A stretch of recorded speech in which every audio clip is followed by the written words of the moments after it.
halkani waa bartan YouTube ku leenahay Abdul Allah News aan dib ugu soo dhawaado wixii waraan oo caalamka idinka hayno warkaasi waxa uu diyaar aniga Cabdisamad Yuusuf ku soo dhawaada salaasadii la soo dhaafay waxa booqasho ku tagtay dalka Taiwan gabadha ugu sarreysa aqalka Koongareeska Mareykanka fiidnimadii salaasadii ayay ka soo degtay caasimadda Taiwan iyada iyo wafdi ay kamid ahaayeen xildhibaano aqalka Koongareeska Mareykanka looga arrimiyo ayaa waxa ay kulan la qaateen madaxda dalkaasi iyada oo la hadlaysay madaxda dalkaasi waxaan hogaaminayay wafdi Koongarees Taiwan si ay u ogaato garab istaaga Mareykanku uu garab taagan yahay dalka Taiwan iyo dhammaan in ay ka go'an tahay dimuqraadiyadda iyo xuquuqul insaankuba inaha ayaa ka jawaabay imaanshaha ay Mareykanku ku yimi Taiwan Nancy Pelosi isagoo oo gantaalada ridada dheer ee halista ku dhuftay ku qaraacay gudaha dalka Taiwan agaga lagu calaamadiyay casaanka ee ah biyaha bariga waqooyiga iyo galbeedka dhulkaasi yaradaha Shiinaha ayaa soo galay gudaha jasiiradaasi Taiwan Shiinaha ayaa u arka in ay ka mid tahay dalkiisa balse Taiwan ayaa iyadu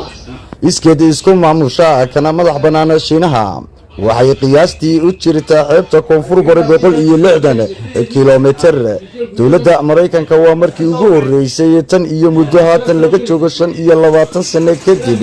uu Mareykanku ku tago dalkaasi Taiwan geesta kale waxa amar lagu bixiyay maraakiibta dagaalka ee ay ka mid ka yihiin kuwa xambaara diyaaradaha dagaalka iyo saanada ciidamada cirka iyo dhulka iyo baduba in ay u dhaqaaqaan dhinacaasi Taiwan wasaaradda arrimaha dibadda ee Japan ayaa si adag u cambaariyay gantaalada balastiga ee Shiinuhu uu ku riday Khamiistii maanta wasaaradda gaashaandhigga Japan ayaa sheegtay in 5 gantaal oo balastiga oo Shiinuhu ku riday ay maanta ku dhaceen aagaga dhaqaalaha gargaarka ee Japan qayb ka mid waxaanay sheegeen in ay dowladda military ay bilowday Beijing soconna doonaan ilaa hadda soo socota